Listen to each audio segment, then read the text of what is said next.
오늘은 저희가 하나님의 인자하심과 준엄하심이라는 제목으로 우리 로마서 11장 1절에서 24절에 있는 말씀을 가지고 같이 말씀을 살펴보도록 하겠습니다.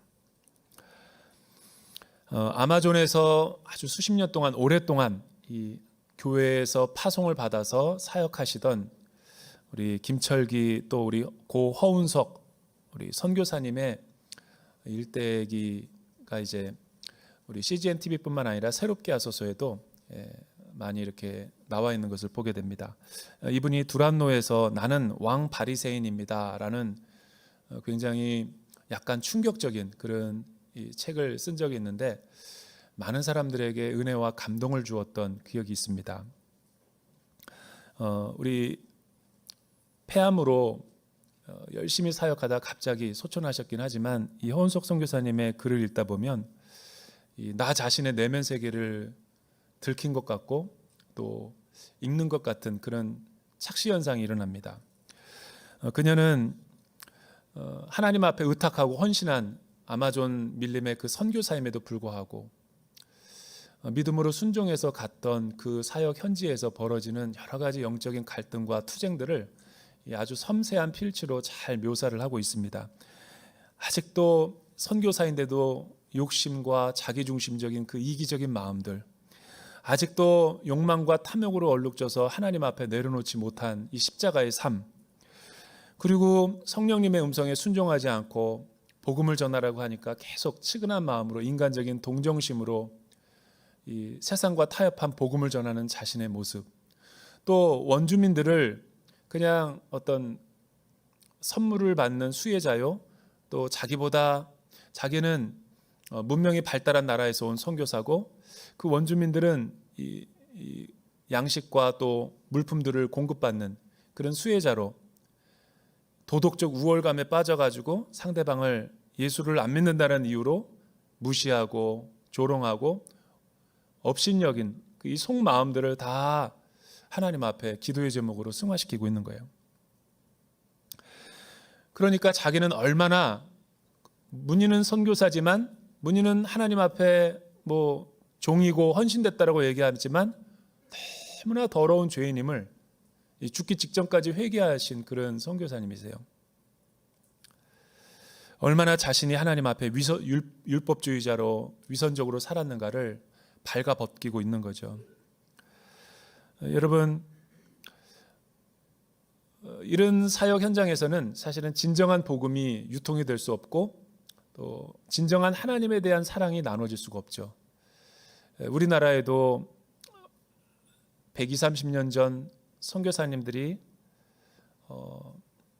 하나님의 사랑을 전하기 위해서 이 땅 가운데 왔지만 이 초창기에는 이 조선 땅에 영적으로 무지하고 아무것도 없고 그리고 자기중심적이고 그리고 정말 이 반윤리적인 삶을 살고 있었던 이 미개한 조선 사람들을 탓하며 의사인 자기와 같은 문명국가에서 온 사람과 또 백인으로서 정말 이 선교의 열매가 없는 것은 나는 문제가 아닌데 이 조선 사람들의 완악함 때문이다. 이렇게 탓하고 자기의 어떤 자아도취 가운데 빠진 선교사가 하디 선교사였죠. 근데 어느 날 성령님이 우리 허선교사님처럼 기도하는데 내면을 비춰주시고 자기의 얼마나 완악하고 더러운 죄인의 모습인가를 선교사의 마음을 비춰주셨는데 그날은 밤잠을 못 자고 통회하고 자복하고 이 깨어진 마음, 상한 마음을 주변에 있는 선교사님들과 나누고 또 가는 교회마다 나눴을 때 평양 대부흥운동이라고 하는 놀라운 기름 부음의 역사가 나타난 거예요. 우리는 잘된 것은 다 자기 때문이고 자기의 성실함과 공로 때문이고 잘 안 되고 열매를 못 맺히고 잘 이렇게 일이 안 돌아가는 것은 다 다른 사람 때문이다. 책임을 전가하는 때가 얼마나 많아요. 특히 예수님을 잘 믿는다고 하는 사람들이 그래요. 여러분, 우리 가정에서나 직장에서 내 주변이 왜 이렇게 관계가 갈등이 많고 그리고 하나님의 선한 영향력이 나타나지 않는가? 나는 거룩하고 다른 사람은 하나님의 의롭지 못한 이 영적인 무지 때문에 그렇다라는 그 마음 때문에 그런 거예요. 한국 교회가 왜 이런 위기에 빠졌을까요?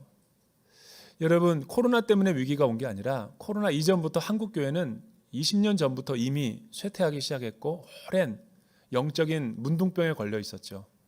교회가 물량적으로 성장하고 헌금이 많아지고 성도 수가 많아지고 교회는 권력이 생기고 힘이 생기니까 사회로부터 이야기하는 이야기가 교회에 안 들려요.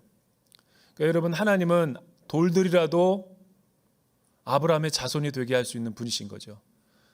이 교회 내부에 속하지 않다 그래가지고 외부의 목소리를 듣지 않는 거예요. 그러니까 교회는 자정 능력이 상실돼 버렸죠. 오히려 더 독선에 빠지고 자만에 빠져서 개토화돼 버린 거죠. 교회는 성을 쌓고 우리는 선지자이기 때문에 당신들이 우리의 말을 들어야 된다. 바리케이트를 치고 전혀 사회는 아는데 교회는 깨닫지 못하는 진리가 있었어요. 여러분, 이런 교회가 요한계시록, 지금 수요일마다 계시록을 묵상하고 있는데 어느 날 하나님이 소아시아 7교회를 강해를 하는데 전에는 눈에 안 들어오던 게 눈에 들어오더라고요. 이 팬데믹 기간에 소아시아 7교회 가운데 첫 번째 교회죠. 에베소 교회. 한때는 영적으로 부흥했고 한때는 영적으로 놀랍게 성장하던 그 교회가 갑자기 쇠퇴하게 되는 거예요. 그런데 우리 부활하신 주님이 7뼈를 가지신 그 주님이 교회 사이를 다니시면서 책망하는 이유를 말해주는데, 너희가 이제 진리를 사수하고 진리를 지킨 것은 너무 칭찬받아 마땅할 일이다. 우리 주님이 칭찬해 주시는 거예요. 그런데 에베소 교회의 심각한 문제를 날카롭게 지적하는데 그 지적의 내용이 뭐냐면 그리스도인들이 들어서는 안 될 내용이에요. 사랑이 없다. 여러분, 이게 칭찬인가요? 그 교회가 진리는 있는데 사랑이 없다. 교회가 옳은 길을 가고 있는데 사랑이 없다. 이거는 무서운 책망이죠. 아무것도 없는 것과 똑같은 거예요. 근데 우리 그리스도인들이 그렇게 살아갈 가능성이 높아요. 오늘 로마서 11장 1절에서부터 24절에 있는 말씀이 하나님의 인자하심과 준엄하심이 바로 그런 부분을 우리에게 설명하고 있는 거죠. 우리는 하나님은 사랑하면서도 이웃들은 사랑하지 못해요. 얼마나 역설입니까? 또 반대로 이웃은 너무 많이 사랑하는데 하나님은 또 사랑하지 않아요. 그러니까 믿음과 행함이 서로 분리되어 있고 이원론화되어 있는 우리의 역설적인 신앙의 어떤 부분들을 오늘 바울이 지적하고 있는 거죠. 구원은 이렇게 되어 있지 않다라는 거예요. 구원은 철저하게 처음과 마지막이 하나님의 그 자비하심과 공의로 인한 그 성품의 근거에서 이신칭의 복음과 구원이 우리에게 주어졌다는 거죠. 이렇게 살지 못한 백성들이 있었어요. 바로 하나님의 온 열방을 위한 구원의 그릇으로 선택을 받은 아브라함의 씨였던 후손들이었던 유대인들이었죠. 이스라엘 백성들은 하나님의 사랑을, 은혜를 다 받았음에도 불구하고 처음에는 시작을 은혜로 시작했다가 결국은 은혜에서 멀어지게 된 이 모순의 신앙생활의 함정에 빠져드는 백성이 되고 말았어요. 왜 그랬을까? 오늘 말씀은 결론은 그거죠. 이스라엘 백성들이 하나님은 사랑한다고 하면서 이방인들은 사랑하지 않는 모순에 빠진 거예요. 그리스도인들이 하나님을 사랑한다고 하면서도 이웃들은 사랑하지 않는, 그래서 사회의 마음대로 이 비상식적인 일들을 신앙의 이름으로 저지르는 거죠. 그러나 온전한 구원은 그런 것이 아니에요. 하나님 사랑과 이웃 사랑이 황금률이고 율법이고 선지자라고 예수님께서 말씀하셨죠. 여러분, 예수를 잘 믿으면, 예수를 잘 믿는 것 때문에 가정이 변화되는 거죠. 예수를 진짜로 잘 믿으면 직장이 변하는 거죠. 나만 신앙이 좋은 게 아니라, 또 예수님을 잘 믿게 되면 자기 만족의 구원에 빠진 것이 아니라 이웃들에게 전도하고 선교하고 타문화권도 기쁘게 받아들일 수 있는 믿음의 분량이 되는 거죠. 오늘 말씀이 어떻게 우리에게 교훈하고 있는지 한번 1절에서부터 6절 말씀 우리 같이 한번 읽어볼까요? 1절에서부터 6절 시작. 그러면 내가 묻겠습니다. 하나님께서 자기 백성을 버리셨습니까? 결코 그럴 수 없습니다. 나 자신도 이스라엘 사람이요 하나님 아브라함의 씨에서 난 자요 베냐민 지파에 속한 사람입니다. 하나님께서는 미리 아신 자기 백성을 버리지 않으셨습니다.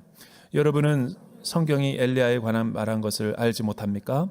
그가 이스라엘을 고발해 하나님께 호소하기를 주여 그들이 주의 예언자들을 죽이고 주의 제단들을 부수었습니다. 오직 저만 남았는데 그들이 제 목숨도 찾고 있습니다. 라고 했습니다. 그러나 하나님께서 그들에게 무엇이라고 대답하셨습니까?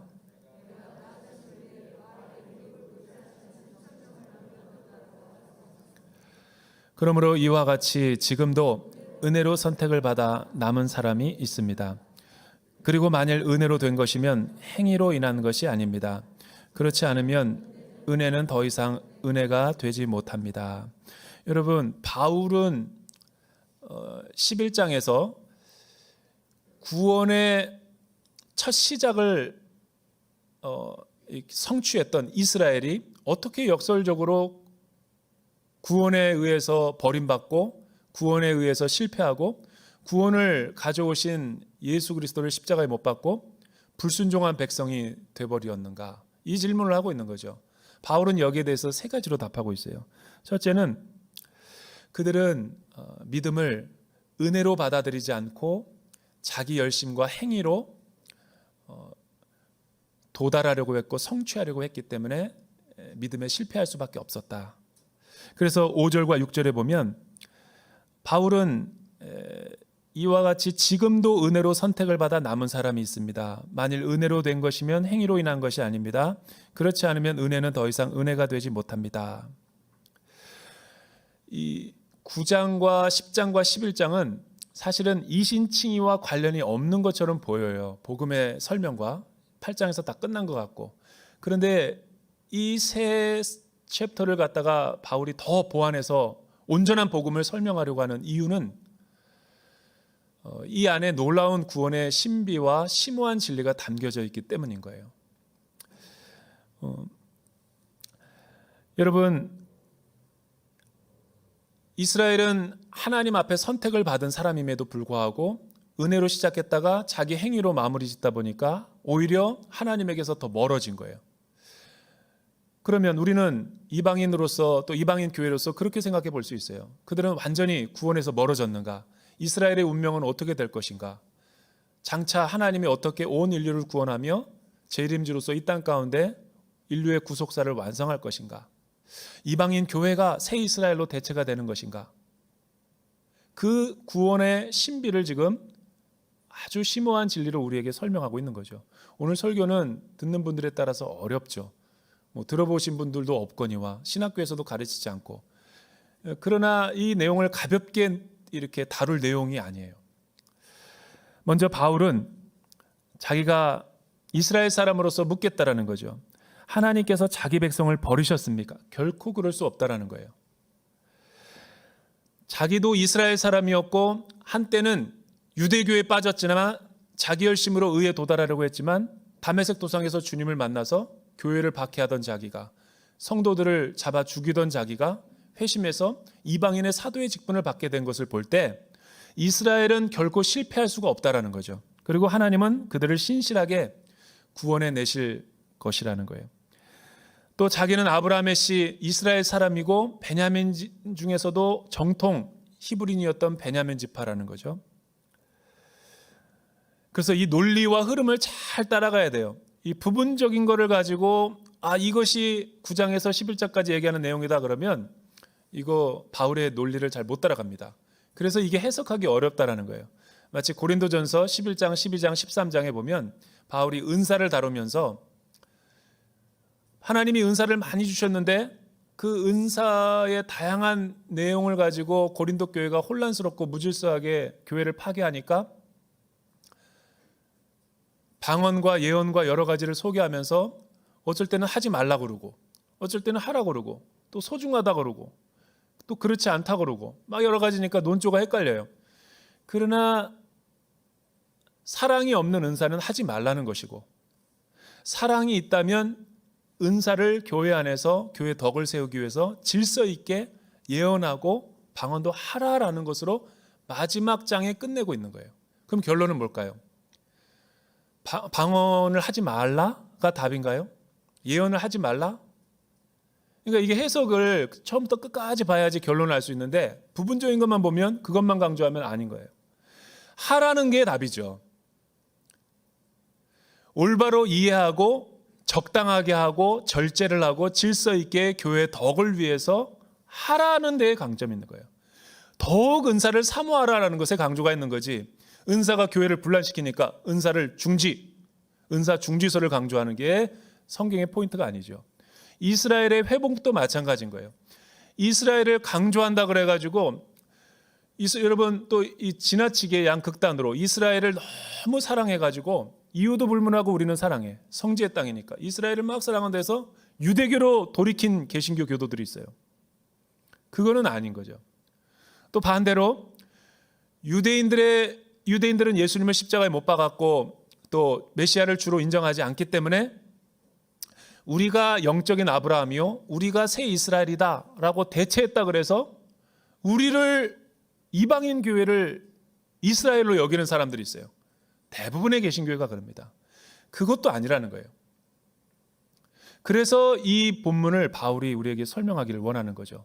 하나님의 놀라운 이 구원의 비밀, 왜 그들은 넘어졌으며 또 지금은 왜 이방인 선교가 이렇게 막 폭발적으로 증가하고 있는가.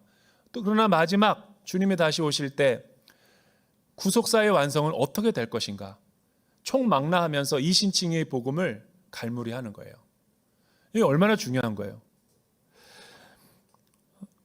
바울은 대표적으로 엘리야 시대를 고발하고 있어요. 엘리야 시대가 어떤 시대일까요? 여러분 열왕기상 18장 19장을 보면 이스라엘 역사 가운데서 가장 패역하고 영적으로 타락했던 시대가 아합 시대예요. 근데 그의 아내가 시돈 사람 이세벨. 그녀는 정략 결혼을 했지만 결혼만 한 것이 아니라 이방 사제들과 신전을 세우고 수많은 우상들을 가져와서 이스라엘을 혼합 종교로 만들어 버렸어요. 그러니까 많은 사람들이 출애굽의 은혜를 잃어버리고 그들이 방종하여서 결국은 세상 사람들과 똑같이 되어버렸죠. 그리고 그들이 하나님을 떠나고 신앙을 잃어버린 게 아니라 그때부터 그들은 자기 공로와 의를 내세우게 됐고 전적인 은혜와 믿음으로 말미암는 이 구원의 복음을 폐지하고 자기 율법을 지킴으로 말미암아 자기가 의로워지려고 하는 이 유대주의를 만들게 된 거죠. 그런데 여러분 엘리야는 하나님의 사람이었고 믿음의 사람이었기 때문에 어느 날 계시를 받고 이 바알과 아세라 850대 1로 갈멜산에서 싸워서 영적인 승리를 하게 되죠. 얼마나 놀라운 일입니까? 손바닥만한 구름도 없이 그가 기도했더니 3년 6개월 동안 이스라엘에 비가 내리지 않아 대기근과 흉년이 일어났죠. 하나님이 메시지를 주신 거죠. 그런데 이 엘리야가 위대한 승리 뒤에 갑자기 영적 침체 가운데 빠졌어요. 왜 빠졌죠? 그는 하나님을 열심히 믿다가 자기 열심으로 돌아섰기 때문에 그래요. 그러니까 자기가 이렇게 열심히 사역을 하고 열심히 설교를 하고 위대한 일을 하면 당연히 패역한 이스라엘 백성들이 주님 품으로 은혜를 깨닫고 돌아올 줄 알았어요. 여러분 많은 사역자들이 이런 똑같은 실수를 반복하고 있어요. 마치 구원이 부흥이 인간으로부터 오는 것처럼 착각을 할 때가 있다는 거예요. 그러나 여러분 구원과 은혜와 부흥은 하나님으로부터 오는 것이지 인간이 가져오는 게 아니거든요. 엘리야가 여기에 실패하니까 도망가기 시작했어요. 이세벨이 그때부터 내가 너를 죽이기 전까지 먹지도 자지도 아니하겠노라. 이 독소를 듣고 큰 충격에 빠져서 믿음을 다 잃어버렸어요. 로뎀나무에서 자포자기에서 사는 것보다 죽는 것이 낫다 그랬고 호렙산에 도망가가지고 칩거하고 있었어요. 자기는 모든 것을 의욕을 상실해서 다 내려놓기 원한다. 선교사 안 하기 원한다. 그랬더니 하나님이 그에게 나타나셔서 네 가지로 임재해 주셨죠. 하나의 표지는 불, 바람, 지진, 구름. 이 모든 것들은 구약에서 심판의 상징이에요. 그런데 하나님은 여기에도 계시지 않았다는 거예요. 이스라엘과 엘리야를 향한 마음이. 그리고 어디에 하나님이 있었냐면 세미한 음성. 그 세미한 음성이 뭐냐면 말씀을 통한 하나님의 친밀한 사랑을 구원의 목적으로 말씀해 주신 거죠. 그러니까 하나님이 왜 이렇게 이스라엘에게 징계하고 고난의 길을 걸어가게 하셨고 왜 선지자인 자신이 이렇게 열심히 사역하다가 침체가 되겠는가? 이 모든 것들이 율법주의이기 때문에 그렇다라는 거예요. 또 하나님의 복음을 오해한 거죠. 성품을 오해하고, 하나님은 우리를 심판이 목적이시구나. 나만 남았나이다. 왜 하나님은 나만 가지고 이렇게 하십니까? 그리고 하나님은 이들을 버리셨나 보다. 이 구원을 곡해하고 오해하는 일들이 생기니까 하나님이 올바른 복음을 깨닫게 하기 위해서 그에게 말씀하시는 거죠. 남은 자 7,000명을 남겨두었다라는 거예요. 남은 자라는 것은 뭐를 말하는 거죠? 자기 의와 행위를 의지하지 않고 은혜, 오직 믿음으로 하나님만 신뢰하며 바라보는 사람이 아직도 남아있다는 거예요. 그러니까 하나님의 구속사는 이때부터 선지자들의 시대와 예수님이 오실 때까지 오직 의인은 믿음으로 말미암아 살리라 함과 같은 거예요. 구약의 성도들도 믿음으로 구원받는 것이고 신약의 성도들도 행위가 아니라 믿음으로 말미암아 받는 거예요. 하나님은 하나님의 나라를 남은 자를 통해서 이어가시는 거예요. 이 남은 자는 우리의 행위가 아니라 긍휼을 입은 사람만이 예정과 선택을 받아 미리 아신 바 사람을 통해서 하나님의 일을 하시는 거예요. 엘리야도 몰랐고 이스라엘의 사람도 몰랐고 남은 자들을 통해서 하는 거예요. 그래서 이 논조를 잘 알아야 돼요. 바울이 왜 자기의 신분을 자기를 고백하며 다메섹 도상에서 만났지요? 또 왜 엘리야의 시대 때 이야기를 이야기하는 것일까? 단순한 예가 아닌 거예요. 은혜로 말미암아 우리가 구원을 받는다라는 것을 계속 설명을 하기 위해서 이 예를 드는 거죠. 이스라엘 백성들이 왜 실패했죠? 이스라엘 백성들은 처음에는 이스라엘로 시작했어요. 은혜, 백성. 그러나 시간이 지르면서 변질됐죠. 유대교를 만들어버렸어요. 유대교는 뭐를 강조하는 겁니까? 율법을 지킴으로 말미암아 구원을 받고 공로와 노력으로 자기의 의로움을 빛내는 사람들이라고 착각한 거죠. 그리고 하나님만 사랑하면 된다고 그러고 이웃들은 무시하고 결국은 이 모든 것이 하나님의 일을 하기에 사용할 수 없는 존재가 되어버린 거죠. 그래서 하나님은 그들을 꺾어지게 만드는 거예요. 그리고 오히려 은혜의 복음을 아는 이방인에게로 복음의 촛대가 옮겨지게 한 거죠. 여러분 7절에서부터 12절 말씀 같이 한번 읽어볼까요? 시작. 그러면 무엇입니까? 이스라엘은 자기들이 찾던 것을 얻지 못했습니다. 오직 택하심을 받은 사람이 얻었고 나머지 사람들은 완악해졌습니다.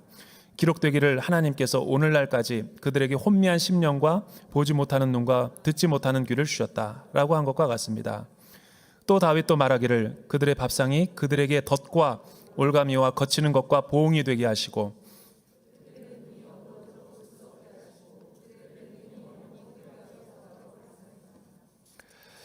그러면 내가 묻겠습니다. 그들이 완전히 쓰러져 내버려야 할 정도로 넘어진 것입니까? 결코 그럴 수 없습니다. 도리어 그들의 넘어짐으로 구원이 이방 사람에게 이르러 이스라엘이 시기하게 하려는 것입니다. 그들의 넘어짐이 세상의 부요함이 되고 그들의 실패가 이방 사람의 부요함이 됐다면 그들의 충만함은 얼마나 더 큰 부요함을 가져오겠습니까? 이 논리의 흐름을 잘 봐야지 치우치면 이걸 중심 주제를 잃어버립니다. 굉장히 예민하게 지금 전개를 하고 있기 때문에 여러분 이스라엘이 지금은 넘어져 있고 꺾어져 있고 실패한 것처럼 이방인의 눈에는 보이지만 하나님은 그들을 버리신 것입니까? 바울은 말하죠. 그렇지 않다라는 거예요. 이방인들 교회가 착각하면 안 된다는 거죠. 마지막 시대 가운데 많은 신학자들과 성경 주경 신학자들은 이스라엘의 회복이 대부흥운동이 일어난대요. 그래야 주님이 다시 이 땅 가운데 왕으로 재림할 수 있다는 거죠. 이방인의 충만한 숫자가 차고 유대인이 버려지는 게 아니라 하나님의 계획은 마지막 때에는 엄청난 유대인들이 주님의 품으로 돌아오는 거예요. 그 이스라엘의 구속사의 시계가 인류의 역사의 흐름이라는 거예요. 여러분 세계사는 미중 패권 전쟁에 있지 않아요. 많은 한국 사람들이 착각하는 건 북한이 통일이 되면 주님이 다시 오실 것 같은 생각을 하는데 그건 우리 중심의 생각이죠. 하나님의 눈동자는 미국이 아니라 중국이 아니라 우크라이나가 아니라 북한이 아니라 이스라엘의 문제가 가 있는 거예요. 그래서 역사의 주관자는 이스라엘을 통해서 세계를 움직이시는 거죠. 그래서 이스라엘을 보면 세계사를 이해할 수가 있는 거예요. 이방인들은 지금 충만한 숫자가 채워져 가고 있는 거죠. 보세요. 그들의 넘어짐이 세상의 부요함이 되고 그들의 실패가 이방 사람의 부요함이 됐다면, 지금 이게 하고 싶은 본론이죠. 그들의 다시 회복되고 그들의 충만함과 부요함을 그들이 다시 얻는다면 얼마나 이 세상이 더 풍요로운 구원을 가져오겠습니까? 틀린 말이 아니죠. 그런데 왜 지금 이스라엘이 실패한 것처럼 보이고 있을까요? 하나님이 그들의 완악함, 그들의 그 율법주의적인 신앙을 꺾기 위해서 바벨론 포로로 넘겼고 많은 영적인 이 교훈을 주었음에도 불구하고 그들의 이 자기중심적인 신앙, 그 율법주의적인 그 신앙 때문에 그들은 은혜의 복음을 놓치고 말았던 거죠. 그래서 오늘날까지 혼미한 마음, 보지 못하는 눈, 듣지 못하는 귀를 가진 거죠. 그들의 밥상이 그들의 덫과 올가미와 거치는 것이 되었다는 게 뭐예요? 여기서 밥상이라는 것은 그들의 성전신앙, 그들의 자기열심, 율법을 지킴으로 말미암아 구원을 얻고자 하는 그들의 잘못된 믿음 생활이 하면 할수록 올가미가 되고 덫이 되는 거예요.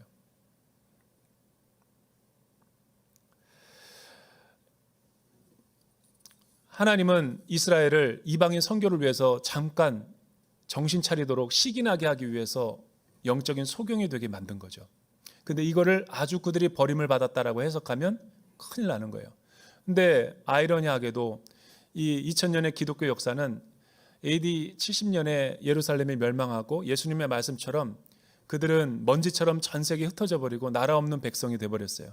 근데 1900년 만에 1948년 5월 14일에 지금의 팔레스타인 사람들이 다시 이스라엘이 회복되면서 현재는 900만 명이 살아요. 200만 명이 팔레스타인 사람이고 아랍계 이스라엘 사람이고 700만 명이 이 이스라엘 사람이에요. 혈통상. 그런데 지금도 이스라엘 유대 땅에 가보면 그들은 지금도 영적인 소경으로 살아가고 있어요. 자기들이 선민의 백성이고 자기들만 하나님의 사랑을 받은 백성이고 팔레스타인과 아랍계 크리스찬들은 업신여겨요. 우리 이방인들 크리스찬에 가면 무시하고. 그런데 어느 날 하나님이 그들의 마음을 회복시키셔서 역전도라고 그러죠. 이방인 교회가 이렇게 풍성하고 부유해지고 하나님의 충만한 숫자가 차게 되면 어느 날 하나님이 일곱째인을 떼실 때 역사의 수레바퀴를 돌리신 분이 유대인들의 마음을 회복시킬 때가 나온대요. 근데 지금 유대인 선교사님들에 가면 엄청난 사람들이 유대인들이 주께 돌아오고 있어요. 우리가 성지순례를 지금 내년도 30명 지금 인원이 다 찼는데 그들이 가는 이유가 뭘까요? 여행이 아니라 그 현장을 목도하기 위해서 가는 거예요. 우리는 구원이 자기 만족의 구원에 머무를 때가 많아요. 여러분, 그리고 자기가 영적인 축복을 받은 선민이라고 착각할 때가 참 많아요.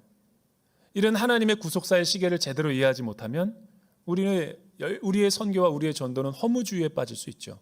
왜냐하면 이스라엘 선교는 세계 선교가 자물쇠라면 유대인들이 주님께 돌아오는 유대인 선교는 열쇠에 해당되기 때문에 주님이 다시 이 땅 가운데 회복하러 오시는 마지막 이 실크 영적인 이 왕의 대로인 거죠.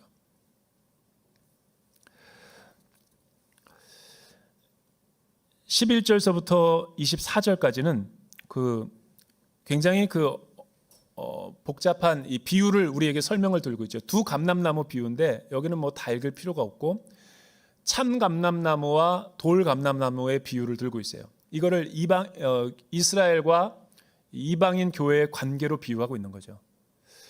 왜 이스라엘은 회복이 될 수밖에 없는가? 왜냐하면 하나님이 보통 일반적으로 농업에서 쓰는 젖붙임은 이 사과나무 가지에다가 다른 배나무 가지에다가 이렇게 젖붙이는데 오늘 여기 나오는 거는 참 감람나무 가지에다가 나무에다가 돌 감람나무 가지를 갖다가 꺾어가지고 이 참 감람나무가 되게 하셨다는 거예요. 정반대죠. 왜냐하면 하나님으로부터 구원이 임한다라는 것을 설명하기 위해서, 하나님의 긍휼과 자비하심. 그런데 참감람나무 가지가 몇 개 꺾어졌대요. 지금 이스라엘의 모습인 거죠. 그렇다고 그래가지고 돌감람나무가 기뻐해서는 안 된다라는 거예요. 왜냐하면 우리도 접붙임을 당한 거기 때문에. 만약에 돌감람나무가 자만하여 자고하여서 자기를 우쭐댄다면 그들처럼 똑같이 꺾어질 수밖에 없다라는 거죠. 하나님의 구원의 계획을 잃어버리고. 그래서 여러분, 하나님의 원대한 구원, 이상적인 구원은 이방인들이 교회가 돌감나무가 참감람나무가 됐을 때 다시 우리가 그들을 풍요롭게 해서 원가지대로 그들을 회복시키는 계획이죠. 이 일을 하나님께서 하시겠다라는 거죠. 왜냐하면 그들은 믿음을 의지하지 않고 은혜를 의지하지 않고 자기 행위를 의지했기 때문에 꺾어져 넘어진 거예요. 이 말씀이 주어지는 경고가 뭘까요? 하나님께서 원가지들도 아끼지 않으셨으니 그대도 아끼지 않을 것이라는 이 준엄한 경고를 하고자 하는 거예요. 논조가. 이 메시지가 우리에게 주어지는 교훈이 뭘까요? 여러분, 이 구원의 신비를 다루고 있는 거예요. 믿음으로 말미암아 구원을 얻는 것은 사실이나 우리도 계속해서 오직 은혜, 오직 믿음으로 남아있지 않으면 하나님의 긍휼과 하나님의 자비하심을 의지하지 않고 구원 생활을 하게 되면 우리도 율법주의로 빠져가지고 이스라엘처럼 넘어질 수 있게 된다는 걸 말하고 싶은 거예요. 오늘날 수많은 교회 생활의 문제가 뭐예요? 처음에는 은혜와 믿음으로 순수하게 잘 시작해요. 근데 교회 신앙생활을 오래 할수록 감투가 쥐어지고 직분이 높아지고 경륜이 많이 쌓일수록 나는 다 알아. 나는 큐티 안 해도 돼.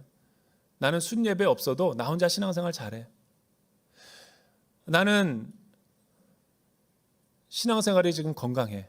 교회 나오고 있는 것만으로도. 이게 유대인들이 가졌던 선민사상이고 배타적인 구원론이고 넘어졌던 이유라는 거예요. 우리가 1년을 돌아보건대 나는 얼마나 하나님께로 더 가까이 가기 위해서 하나님 앞에 신실함으로 믿음으로 반응을 했을까요? 나 신앙은 왜 이렇게 계속 지금 침체되고 무기력하고 계속 믿음의 진보가 없이 살아가고 있는 것일까? 은혜에 은혜 받지 않고 행위에 자꾸만 의지하려고 하니까 내 믿음은 어린아이 수준으로 자꾸만 되는 거예요. 그러면서 도덕적 우월주의를 강조하죠. 허은석 선교사님처럼 나는 선교사야. 너는 나한테 가르치려고 하고 겸손하게 낮아져서 배우려고 하지 않고 나는 무익한 종입니다. 나는 정말 몰라요. 큐티를 가르쳐 주세요. 하나님 말씀에 배가 고픕니다. 이게 어린아이와 같은 자세지. 나는 다 알아. 나는 다 많은 걸 알고 있어. 교회 생활 내가 얼마나 오래 했는데. 이게 이스라엘이 넘어진 이유라는 거예요. 여기서 말하는 이스라엘의 나예요, 나. 바울이 얘기하고 싶은 메시지가 그거죠. 이스라엘 사람들은 나는 꽤 괜찮은 사람이야. 믿음으로 말미암아 구원 얻은 다음에 우쭐하고 자만하고 넘어진 거죠. 나는 다 말씀을 지키고 있어. 이런 식으로 생활하다가 하나님에게서 더 멀어진 거죠.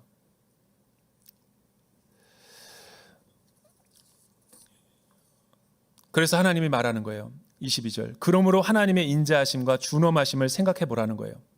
넘어진 사람들에게는 준엄하심이 있으나 만일 그대가 하나님의 인자하심 안에 머물면 그분의 인자하심이 그대에게 계속 있을 거라는 거예요. 그렇지 않으면 그대 역시 잘려나갈 거라는 거예요. 하나님은 자기 행위로 의로워지고자 하는 사람들에게 엄격한 율법의 잣대로 구원의 의를 다루실 것입니다. 여러분이 교회 생활할 때 하나님의 은혜를 잃어버리고 자꾸만 여러분의 자기 열심과 의와 돌출 행동을 하면 율법의 잣대를 들이댈 거예요. 율법으로 구원받을 사람은 아무도 없습니다. 그래서 고통스러운 거예요. 그러나 창기와 세리와 문둥병 걸린 사처럼 영적인 소경처럼 주여 나를 구원하소서 하나님의 아들 다윗의 자손 예수여 나를 불쌍히 여겨주셔서 have mercy upon me 이런 단순한 믿음의 자세만 있어도 하나님의 인자하심이 계속 머물 거라는 거예요. 얼마나 놀라운 구원의 신비입니까? 이스라엘의 실패를 통해서 우리의 믿음을 교훈하고자 하는 바울의 메시지인 거예요. 그러나 하나님이 그들을 영원히 버려두셨는가? 그렇지 않아요. 내가 영적으로 다운됐을 때 하나님은 남은 자 7,000명을 통해서 또 나를 깨우시는 거예요. 이게 공동체 신앙의 원리인 거예요. 그래서 가지가 포도나무에 붙어 있지 않으면 영적인 죽음을 맞이하는 거예요. 여러분, 주님이 다시 오실 때 우리가 옷깃을 여미고 공동체의 소속감을 가져야 되는 거예요. 그렇게 우리가 승리하는 믿음의 삶을 살기를 주님의 이름으로 축원합니다. 하나님 아버지 감사합니다. 우리는 죄인입니다. 우리는 공로와 노력으로 구원 얻을 수 없는 사람입니다.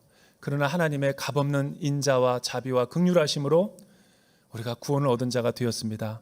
더 겸손하게 허리를 굽히고 예수 그리스도를 겸손히 따라가며 자기를 부인하며 십자가를 지고 주님을 쫓는 믿음의 삶이 되게 하여 주시옵소서. 예수님의 이름으로 기도드립니다.